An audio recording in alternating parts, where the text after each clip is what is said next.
frère. Et comme Dieu est bon, vous savez, la seule chose que je lui ai dite, je lui ai dit ceci. C'est une question de relation. C'est une question de relation. Quelle relation avait-il avec Dieu? Quelle relation ton frère avait avec Dieu? Sœur, nous la parole. Et je lui ai amené à lire ce verset. C'est dans Jean 10, 10. Voici ce que la parole de Dieu déclare. Le voleur ne vient que pour dérober, égorger et détruire. Moi, je suis venu afin que les brebis aient la vie et qu'elles soient dans l'abondance. Acclamons la parole de Dieu.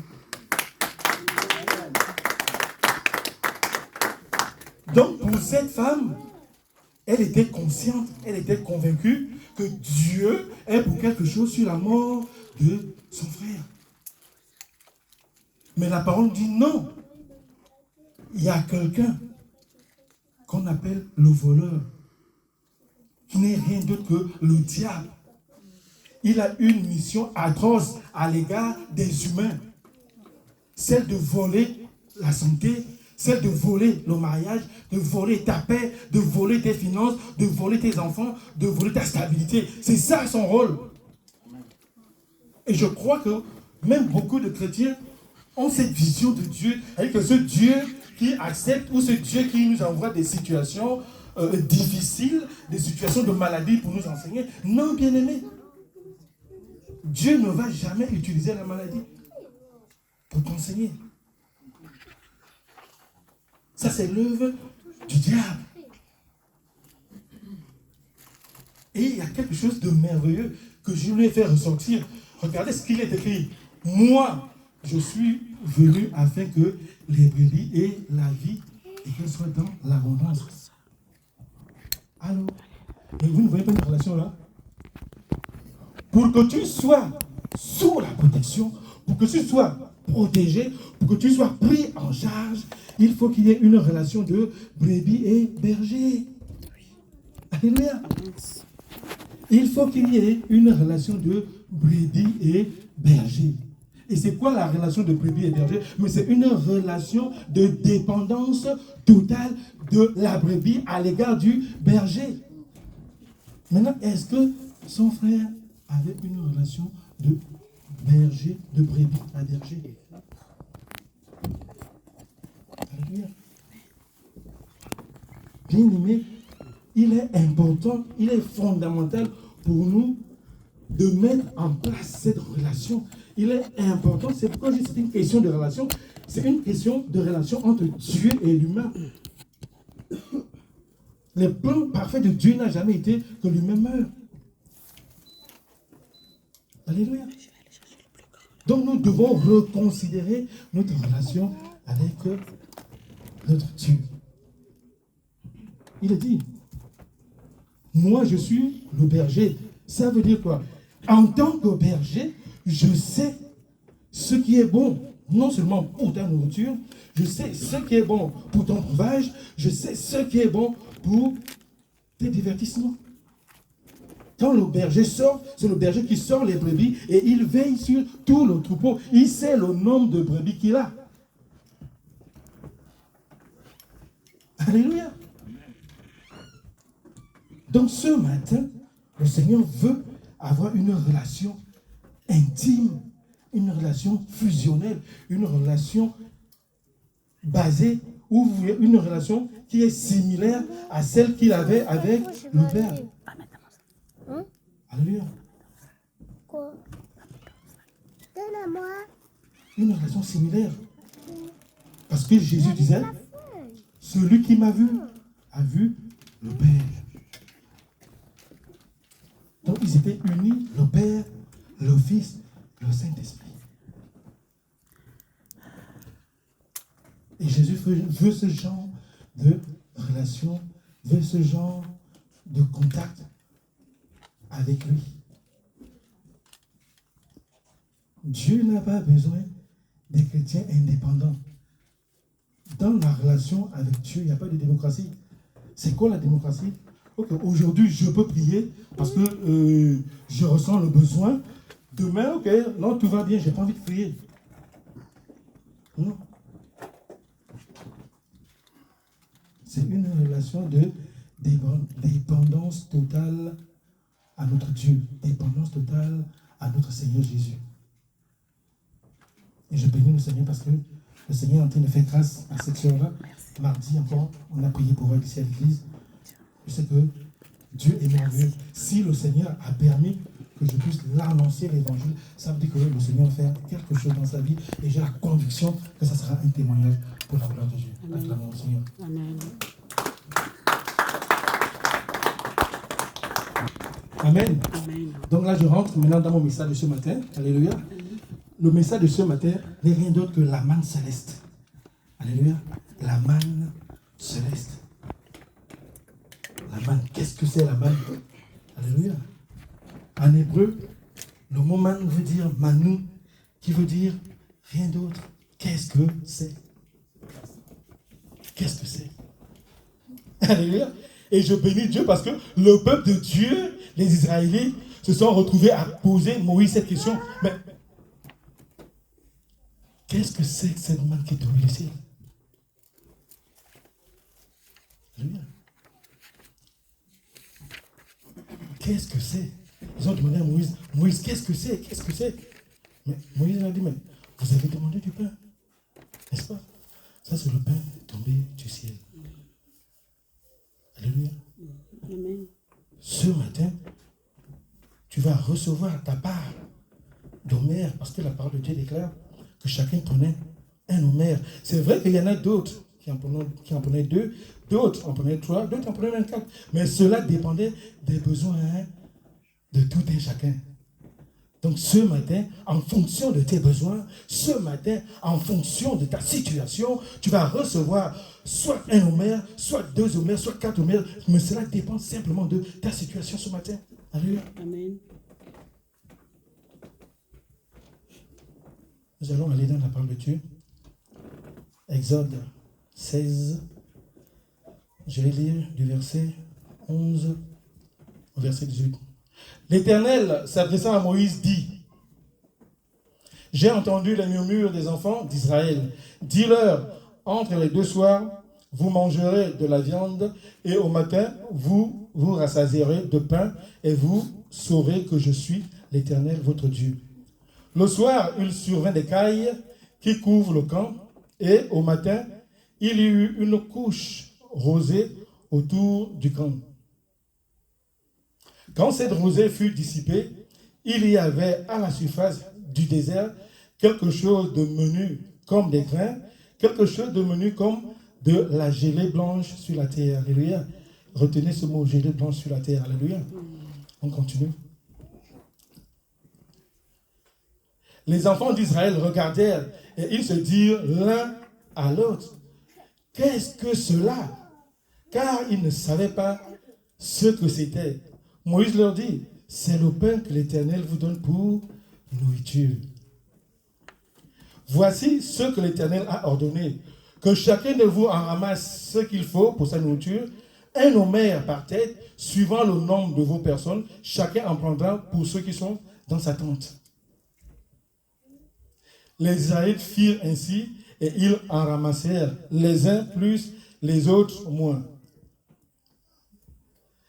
On mesurait ensuite avec l'homère. Celui qui avait ramassé plus n'avait rien de tout, et celui qui avait ramassé moins n'en manquait pas. Chacun ramassait ce qu'il fallait pour sa nourriture. Que la parole de Dieu soit acclamée.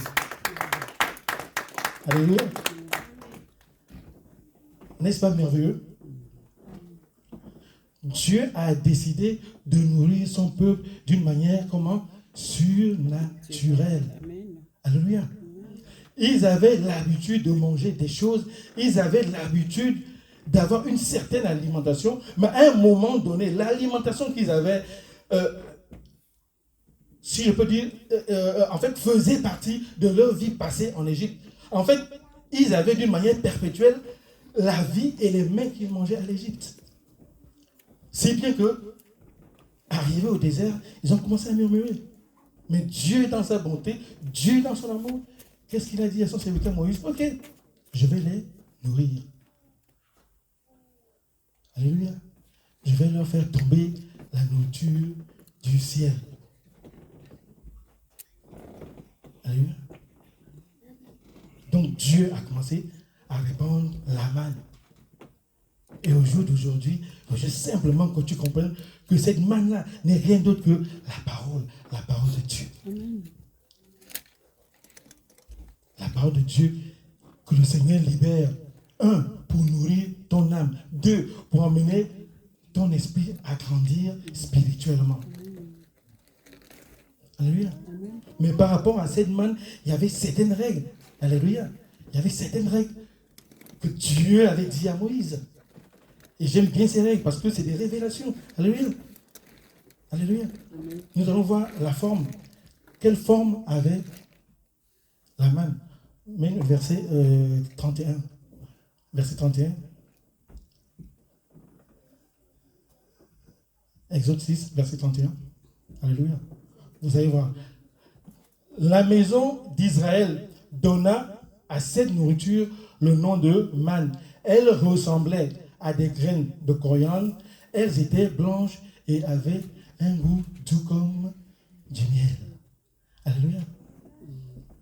Ça veut dire que la ration qu'ils recevaient quotidiennement était sous forme de quoi? De petites graines. Alléluia. Au jour d'aujourd'hui, Dieu nous accorde des révélations. Mais puisque nous ne prenons pas conscience que c'est des petites révélations, nous sommes à la recherche des grandes révélations, nous sommes à la recherche des grosses manifestations de l'Esprit de Dieu. Mais ce matin, le Seigneur te dit non. Mais chaque jour, je te donne des petites révélations. Par rapport à ta situation, je te donne une parole. Alléluia. Amen. Quelles que soient les situations où nous pouvons vivre, quels que soient les problèmes auxquels nous faisons face, mes bien-aimés, chaque jour, le Seigneur libère une petite part de manne afin d'apporter quoi? La paix dans ta vie, afin d'apporter la solution dans ta vie, afin d'apporter quoi? La bénédiction dans ta vie. Amen. Alléluia. Tu es merveilleux. Amen. Donc, nous voyons qu'il est important de faire quoi? De recevoir. Mais il y a quelque chose de fondamental. Vous savez quoi? Il y avait un temps spécial, spécifique, où il fallait aller ramasser la manne. La parole de Dieu déclare qu'ils allaient très tôt le matin. Ils allaient très tôt le matin. Est-ce que tu as cette aptitude-là? Est-ce que tu as cette vision d'aller chaque jour, très tôt, alléluia, rechercher ton homère de manne afin que tu aies le pain quotidien de la journée? Alléluia. Très tôt le matin. Ok, on peut peut-être polémiquer sur l'heure. Il y a certains pour qui, très tôt le matin, ça peut être 6 heures. Il y a d'autres pour qui, très tôt le matin, peut être 1 heure du matin. Il y a d'autres, ça peut être 2 heures, 3 heures. Mais la parole de Dieu dit que tu dois te lever très tôt pour pouvoir faire quoi? Pour pouvoir ramasser la manne quotidienne dont tu as besoin pour ta vie. Donc, c'est un appel à dépendre de la parole de Dieu. C'est un appel à dépendre de Dieu. C'est une question de relation. Si je réalise que sans Dieu, je ne suis rien, sans Dieu, je ne peux rien, je suis obligé alors de faire quoi? De m'accrocher à la manne, à la parole, à la révélation. Alléluia. Amen. Je vous ai parlé de gelée blanche. Alléluia. Alléluia. Amen. Je vous ai dit de mettre gelée blanche de côté. Lorsque la manne tombait, regardez le miracle et le mystère. Ils étaient dans le désert où il fait excessivement chaud. Alléluia. Mais Dieu qui est surnaturel faisait quoi? Il faisait descendre de la gelée blanche. Et vous savez qu'est-ce qu'elle symbolise? Mais la douceur, la pureté de la parole. La parole de Dieu, elle est pure. La parole de Dieu, elle est douce. Alléluia. La parole de Dieu, elle est légère. Ça n'a pas changé. Ça n'a pas changé au jour d'aujourd'hui. Donc nous devons prendre un temps, tous les jours, de pouvoir recevoir la manne. Alléluia. N'est-ce pas merveilleux? Je bénis le Seigneur parce que les enfants d'Israël ont réalisé, mais c'est quelle nourriture? Mais on n'a jamais mangé cette nourriture. Qu'est-ce que c'est? Alléluia. Oui. Qu'est-ce que c'est? C'est une expression d'amour de Dieu. C'est une expression du mystère de Dieu. C'est une expression du surnaturel de Dieu. La manne était une nourriture mystérieuse et surnaturelle pour les Israélites. C'est comme la parole de Dieu aujourd'hui le demeure. Il y a des mystères dans la parole de Dieu, mes bien-aimés. Il y a des mystères dans la parole de Dieu. Mais lorsqu'on a la révélation de ces mystères, qu'est-ce que cette parole devient? Elle devient surnaturelle pour nos vies. Elle change nos vies. Elle bouleverse nos vies, comme on a chanté tout à l'heure. Alléluia. Mais il faut aller rechercher la révélation. Le Seigneur dit, chaque matin, j'ai une manne pour toi. Chaque matin, j'ai une manne pour toi. Et il y avait un autre aspect de la manne. Dieu leur a dit de ne pas conserver la manne pour le lendemain. Vous savez pourquoi? Mais c'est tout aussi simple. Par principe de dépendance, Dieu voulait que tous les jours, ils viennent se présenter devant lui. Dieu voulait être en contact avec eux d'une manière quotidienne, d'une manière journalière, autant pour moi aussi. Aujourd'hui, tu prends la part dont tu as besoin, tu as un diplôme aujourd'hui. Demain, tu reviendras. Alléluia. Chaque jour, nous avons besoin de cela, mes bien-aimés. Nous sommes dans les temps de la fin. Nous devons nous attacher à la parole de Dieu. Jésus, à la croix du calvaire, a tout subi. Jésus, à la croix du calvaire, a tout solutionné. C'est quoi ta situation qui est impossible, qui est une montagne? Alléluia. Cherche tous les jours à recevoir gratuitement de Dieu la main dont tu as besoin. Alléluia. Tu es malade, tu vas recevoir la main de guérison. Tu es oppressé, tu vas recevoir la main pour l'oppression.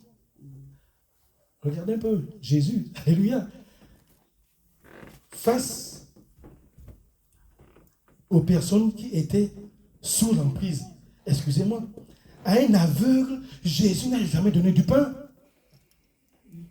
Jésus savait que l'aveugle avait besoin de recouvrir la vue. Il lui donne la manne pour la guérison de la vue. Quand le peuple avait faim, Jésus n'a pas chassé les démons en eux. Non, Jésus leur a donné la manne pour le pain quotidien.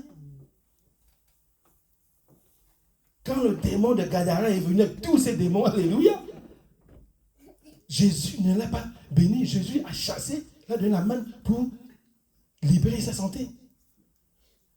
Tout est dans la parole de Dieu. À la croix du calvaire, tout a été payé. Tu as un problème de finances? Ok. Je crois que demande la sagesse au Saint-Esprit. Alléluia. Oui, mais il y a une parole. Il y a la manne pour les finances. Déjà, Dieu te donne un avertissement. Dieu te dit ceci dans Romains 12:8, je pense. Je ne vais pas donner ce verset à la sœur. N'ayez des dettes envers personne. Donc déjà, le principe d'être endetté va t'amener dans une situation où tu seras oppressé financièrement. Vous allez me dire, mais dans ce pays, On ne peut pas vivre sans dette. Moi, j'ai envie de te dire, excuse-moi, je n'écoute pas ce que les hommes disent. Je dois écouter ce que la parole de Dieu me dit. Ce que la manne céleste me dit. Alléluia. Amen. De riche, c'est la parole de Dieu, de riche qu'il était, il s'est fait pauvre pour que de pauvre que moi j'étais, je puisse m'enrichir dans l'œuvre de la croix. Amen. Donc si je recherche la manne concernant la sagesse en termes de gestion des finances, mais je vais l'avoir. Mais regardez Joseph. Alléluia. Partout Joseph se retrouvait, qu'est-ce qu'il faisait? Mais il prospérait. Pourquoi? Parce qu'il avait cette onction-là en lui. C'est de pouvoir bien gérer les choses qu'on lui confie. Alléluia. N'est-ce pas merveilleux? N'est-ce pas merveilleux? Donc nous voyons que la manne avait une forme, c'était des petits graines de coriandre. Nous voyons que la manne avait une durée de vie, il fallait la prendre tous les matins. Nous voyons également que la manne était pour pouvoir aux besoins du peuple de Dieu. Mais bien aimé, vous savez ce qui est passé après? Mais après, le peuple de Dieu, les Israélites, ont commencé à se rebeller par rapport à la manne. Et ça, mes bien-aimés, ne tournons pas le dos à la parole. On va lire ça dans le Nombre, ma soeur. Nombre 11, versets 4 à 9. Le ramassis des gens qui se trouvaient au milieu d'Israël fut saisi de convoitise. Et même les enfants d'Israël recommencèrent à pleurer et dire: qui nous donnera de la viande à manger? Attends, ma soeur, ne passe pas. Laisse d'abord ce verset. J'ai une ou deux choses à dire là-dessus. Alléluia. Vous voyez, il est écrit le ramassis des gens qui se trouvaient au milieu d'Israël. C'est la parole de Dieu qui dit ramassis, c'est pas moi. Ça veut dire que nous avons des relations qui vont nous mettre en conflit, des relations qui vont nous attirer vers le bas, afin de nous mettre en conflit dans notre relation avec Dieu. Donc c'est une interpellation à faire attention à quel genre de relation nous avons, à quel genre d'amis nous avons, quelles sont nos fréquentations. Alléluia. Le Seigneur te dit, tu auras des gens dans ton entourage. Gloire soit rendue à Dieu si j'ai un ami d'où nous partageons la même vision. Regardez un peu comment ça peut être merveilleux. Tu as un ami, vous vous retrouvez, vous partagez la parole, vous essayez de mettre en place des stratégies pour pouvoir voir l'évangile du Seigneur avancer. Mais ça, c'est de bons amis. Mais le Seigneur appelle ramasser ceux qui n'ont rien à voir avec la parole. Ceux qui entendent la parole tombe sur des pierres. Ceux qui entendent la parole tombe sur des ronces. Dieu dit, tu dois être avec ceux dont la parole est sur la bonne terre. Oui. Donc, ceux qui sont sortis avec eux d'Égypte ont commencé à faire quoi? À leur amener à penser aux mets, aux choses qu'ils mangeaient en Égypte. On continue. On commençait à pleurer et dire, nous nous souvenons des poissons que nous mangions en Égypte. Alléluia. Et qui ne nous coûtaient rien. Des concombres, des melons, des poireaux, des oignons et des oeufs. Je ne sais pas où. Voilà. Alléluia. Maintenant, notre âme est desséchée. Plus rien. Nos yeux ne voient que la manne. Alléluia. Attends, on peut commencer avec ça. Mais j'ai envie de te dire une chose. Mais le diable sursaute lorsque ton âme est desséchée. Pourquoi? Parce qu'il a réussi à t'écarter de la gloire de Dieu. Il a réussi à t'empêcher de continuer à prendre la manne. Parce que c'est la manne qui donne la vie à ton âme. Alléluia.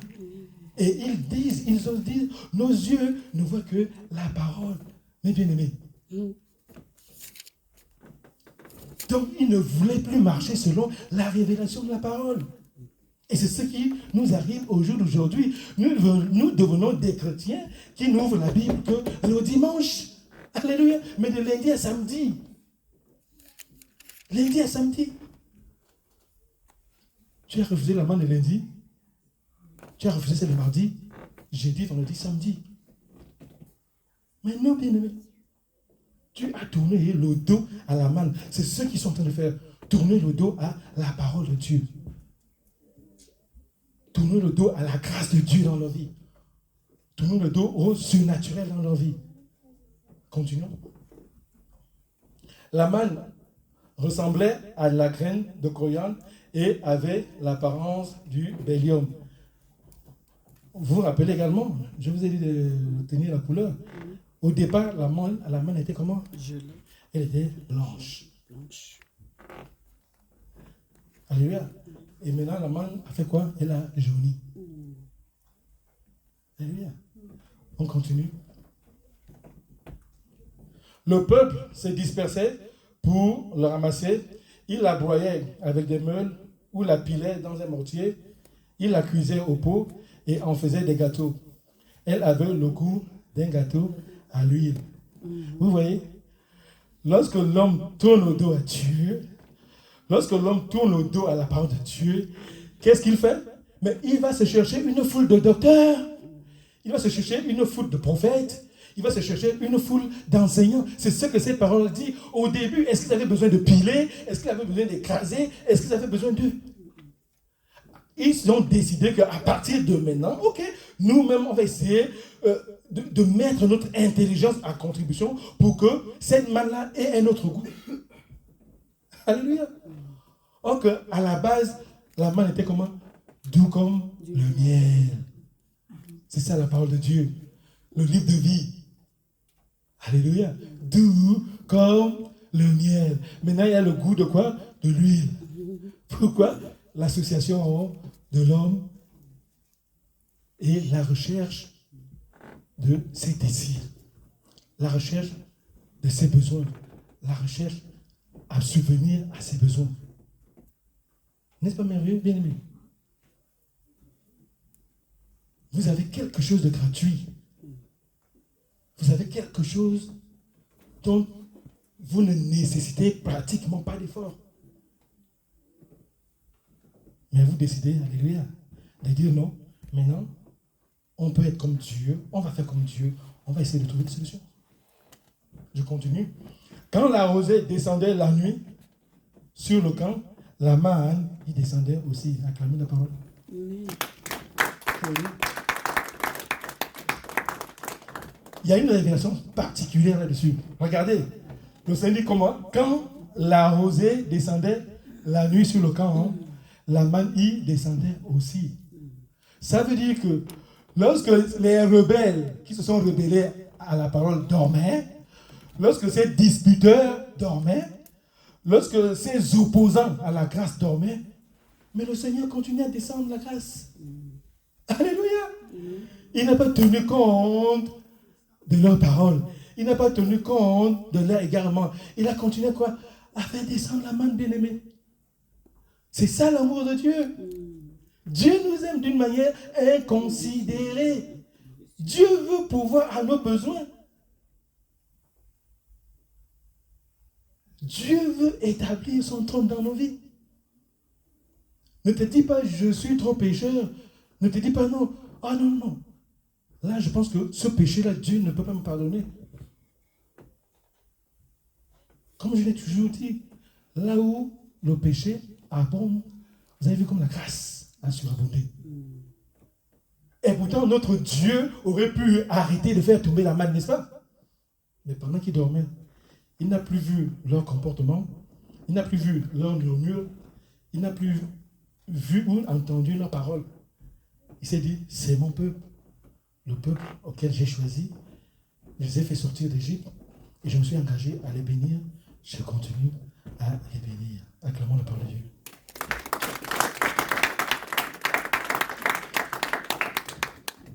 N'est-ce pas merveilleux? Qui va me dire ce matin que Dieu n'est pas bon? Alléluia. Nous avons vu la manne céleste. Nous avons vu le pain qui descendait du ciel. Mais nous allons voir un autre pain. Tout aussi, mais plus spécial. Alléluia. Moi, je vais la parole. Alléluia. Je vais lire Jean 6, 31, 35. Ah non. Amen. Je bénis le Seigneur. Je voulais, par rapport à ce verset, je voulais vous amener à comprendre une anecdote. Matthieu 6, ouais. C'est Matthieu 6, 11. Regardez cette prière. Vous tous vous connaissez la prière dominicale, n'est-ce pas? La prière dominicale. Lorsque les disciples ont dit à Jésus, apprends-nous à prier, Jésus a commencé à apprendre à prier. Et il y a un passage que j'aime bien, c'est celui-là, Matthieu 6, verset 11. Qu'est-ce que Dieu dit? Donne-nous aujourd'hui notre pain quotidien. Non, hebdomadaire. C'est hebdomadaire? Non. C'est mensuel? Non. Ça, c'est un type de la manne. Alléluia. Ça, c'est un type de la manne. Et vous savez pourquoi? Mais c'est pour créer l'intimité avec ça. Donne-moi aujourd'hui mon pain quotidien. Alléluia. Amen. Alléluia. Amen. N'est-ce pas l'amour? Jésus veut, je te le répète, Jésus veut passer du temps avec toi. Jésus veut te bénir. Mais c'est ce que j'ai dit. Mais regardez, même dans la parole, mais Josué 8, je n'ai pas réussi à ça. Josué 1, verset 8. Si cette manne-là, tu la prends, tu la médites, mais toutes tes entreprises, le Seigneur dit, toutes tes entreprises vont réussir. Mais pourquoi vous voulez chercher la réussite hors de la parole, hors de la volonté, hors de celui qui vous a créé?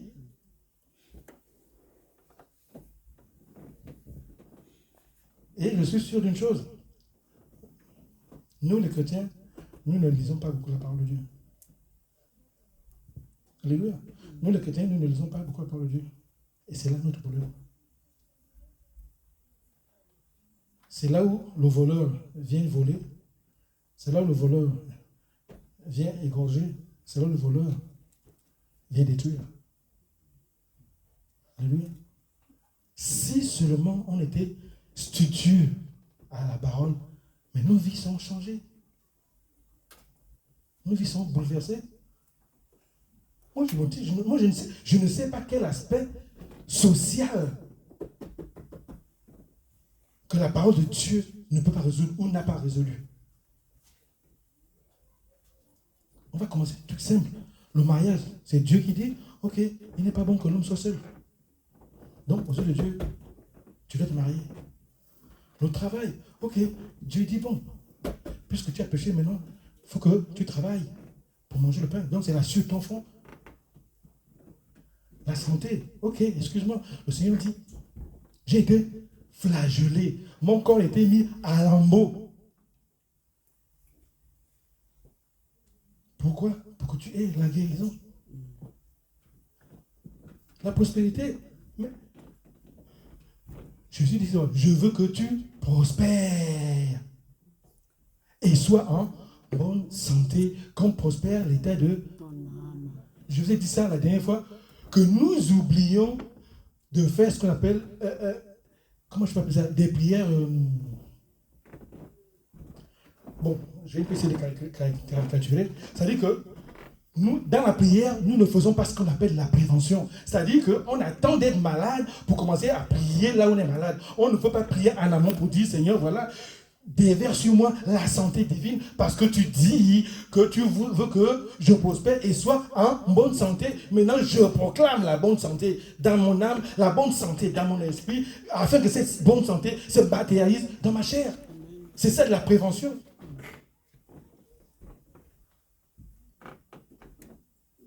La parole de grâce, elle est là, à côté, près de toi.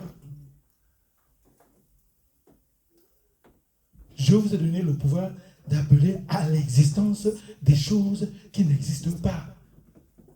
Bien aimé, le problème, c'est nous, c'est le peuple d'Israël. C'est nous le problème. C'est nous le problème. Nous avons du mal à être fidèles. Si on prend un pourcentage de chrétiens, nous serons peut-être 99 qui avons une relation de montagne russe avec le Seigneur.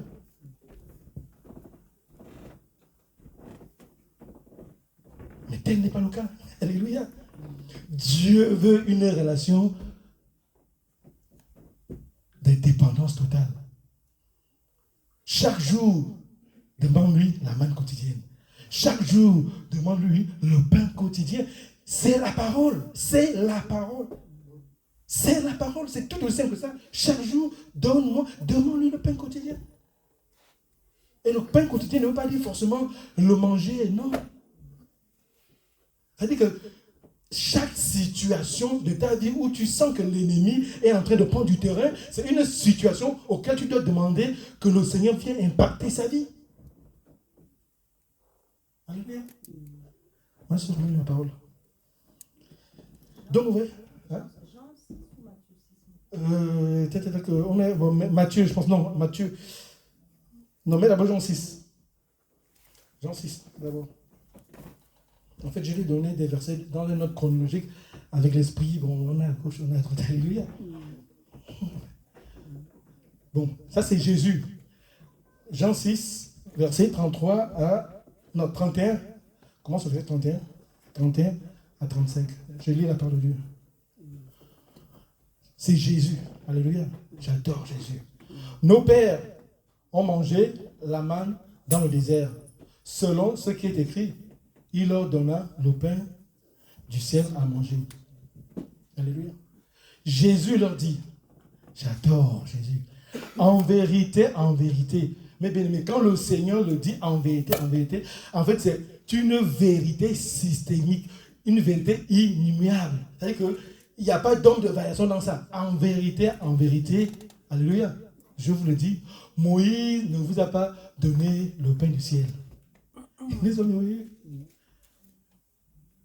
Mais mon Père vous donne le vrai pain du ciel. Attends, ma soeur. Vous savez pourquoi?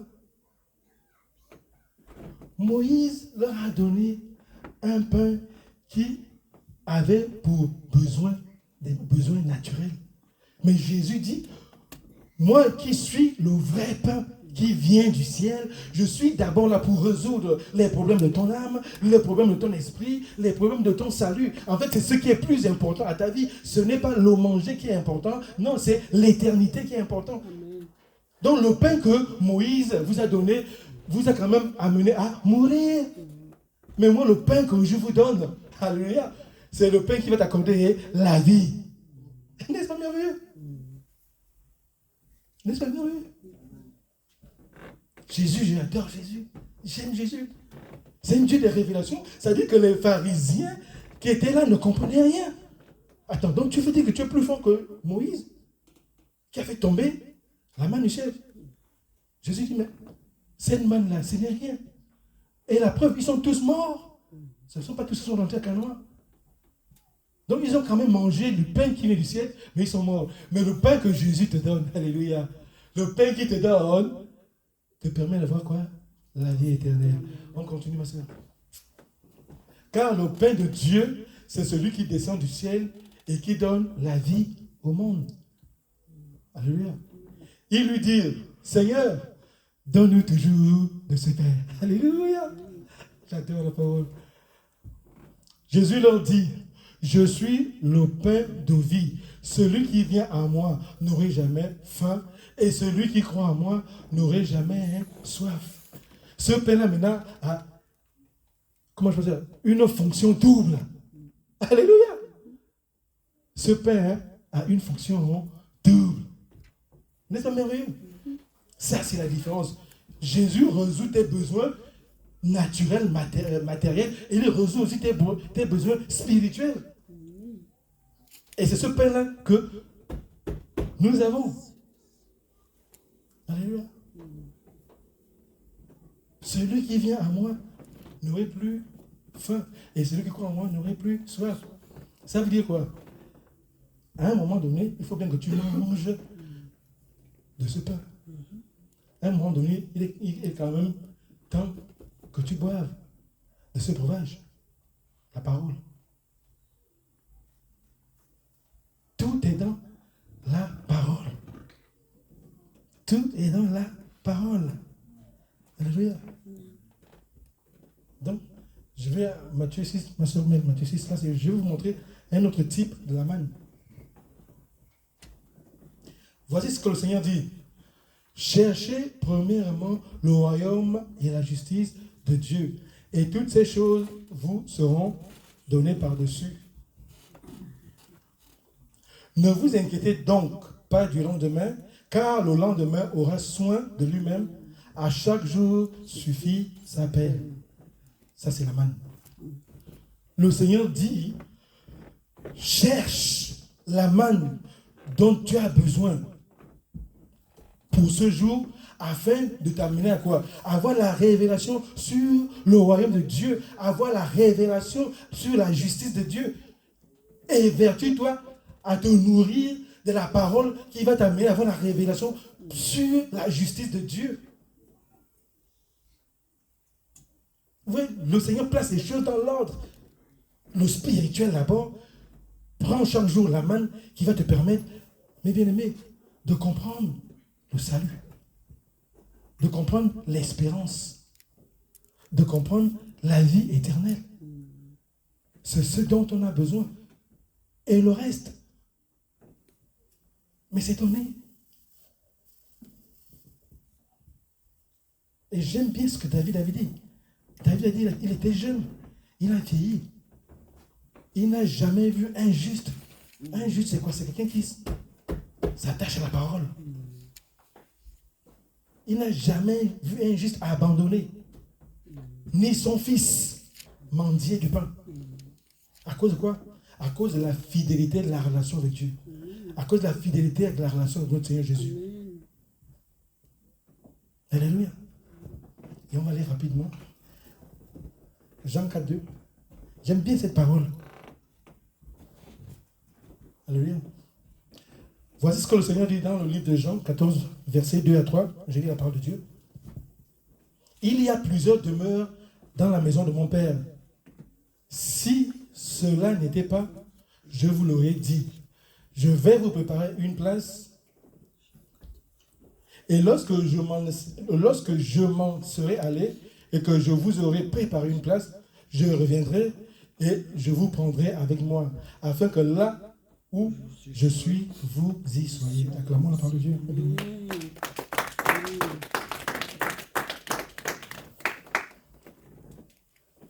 N'est-ce pas, nous attendons le retour de notre Seigneur Jésus? Alléluia. Vous savez la question que j'ai posée au Seigneur? J'ai dit, Seigneur, en attendant ton retour, qu'est-ce que je dois faire? Alléluia. J'ai demandé, qu'est-ce que je dois faire? J'adore le Saint-Esprit. Vous savez ce qu'il a fait? Mais de suite, il m'a repris. Il m'a dit non. Tu as très mal posé ta question. Je sais comment ça. Il me dit, tu n'as rien à faire. Jésus a tout fait à la croix du Calvaire. Pose plutôt la question, qu'as-tu besoin en attendant l'avènement du Fils? Ce matin, qu'as-tu besoin? Qu'as-tu besoin? C'est de la manne. Alléluia. En attendant Jésus, j'ai simplement envie de me nourrir de sa parole. En attendant Jésus, j'ai simplement envie, tous les matins, aller ramasser ma part d'Homère, où il y a la manne à l'intérieur.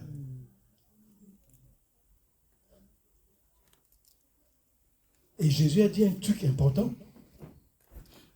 Matthieu, verset 2. Alléluia. Verset 2. Dans la maison, alléluia. On va aller rapidement. Il y a plusieurs demeures dans la maison de mon Père. Alléluia. Vous voyez le mot plusieurs demeures. Alléluia. Plusieurs demeures. Je suis allé fouiller en grec ce que ça disait. Quand vous allez voir ce mot demeure en grec, vous pouvez aller sur Internet, vous verrez que ça évoque des lieux de résidence. Donc, en d'autres termes, Jésus te dit, je suis allé te préparer une résidence. Donc, tu es citoyen céleste.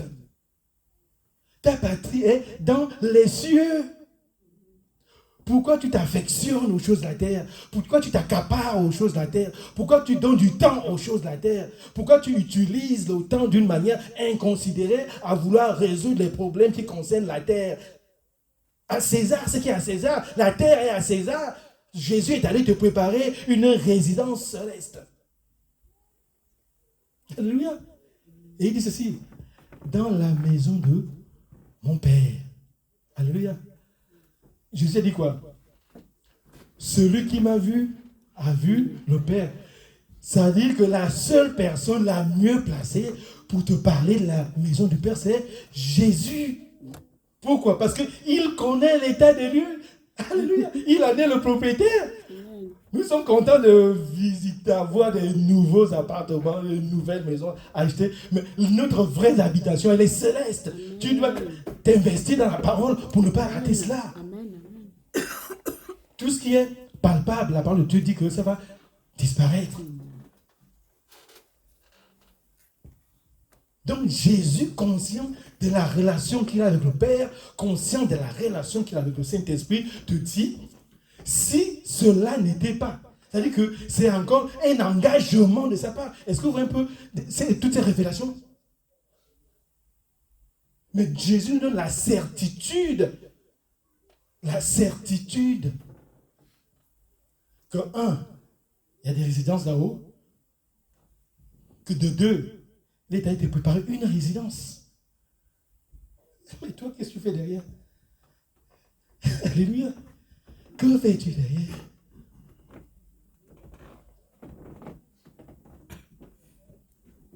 Nous devons mettre l'accent sur notre relation avec le Seigneur. Nous devons mettre l'accent sur notre relation avec le Seigneur Jésus. Ça revient à ce que j'ai dit la sœur. Ce n'est qu'une question de relation. Quelle relation tu as avec le Seigneur ce matin? Alléluia. Pour terminer, c'est une parole que le Seigneur m'a mis à cœur, que je partage avec vous. Alléluia. C'est dans Apocalypse 3, verset 10. Voici ce que dit la parole de Dieu. Parce que tu as gardé la parole de la persévérance en moi, je te garderai aussi à l'heure de la tentation qui va venir sur le monde entier pour éprouver les habitants de la terre. Alléluia. Il y a quelque chose de merveilleux dedans. Il y a un principe fondamental que le Seigneur nous enseigne, la persévérance. La persévérance dans quoi? À rechercher les choses matérielles? Mais si, c'est ce qui est écrit. Alléluia. Mais c'est ce qui est écrit.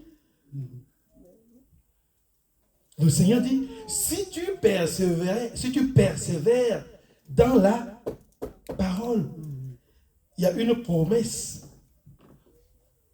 À cause du principe de la persévérance dans la lecture de la parole, la persévérance dans l'étude de la parole, la persévérance dans ta relation qui est basée sur la parole de Dieu, le Seigneur te dit, ok,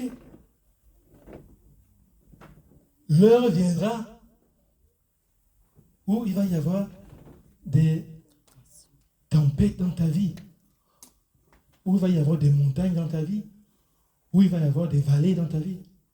Mais moi, je fais quoi? Je vais te garder. Alléluia. Je vais te garder. Donc, vous voyez un peu la richesse de la manne. Vous voyez la richesse de la parole de Dieu. Vous voyez l'importance fondamentale de la méditer. Les deux versets, là où le Seigneur nous dit de méditer la parole, mais derrière ce sont des bénédictions matérielles. Mais ces bénédictions matérielles viennent après la parole. Le psaume 1. Alléluia.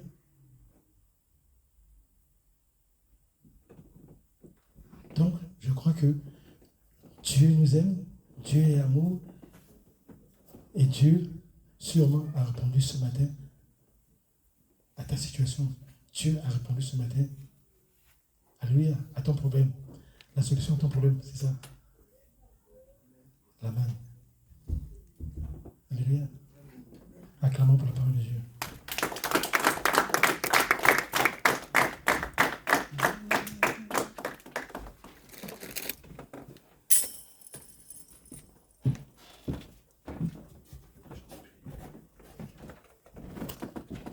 Amen. Je vais demander à mon frère Jean de pouvoir prier pour cette parole que le Seigneur vient de nous donner. Amen. Alléluia. On se met debout dans la présence du Seigneur.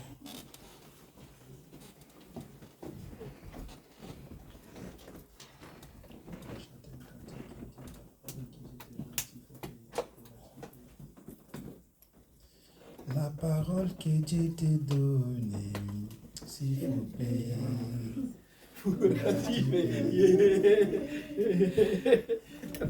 Alléluia. Alléluia. La parole que Dieu t'a donnée, si c'est payant, pourras-tu payer? Pourras-tu payer? Pourras-tu payer? Oh, pourras-tu payer? Pourras-tu payer? Oui, pourras-tu payer? Pourras-tu payer? Mon frère, pourras-tu payer? Pourras-tu payer? Ma soeur, pourras-tu payer?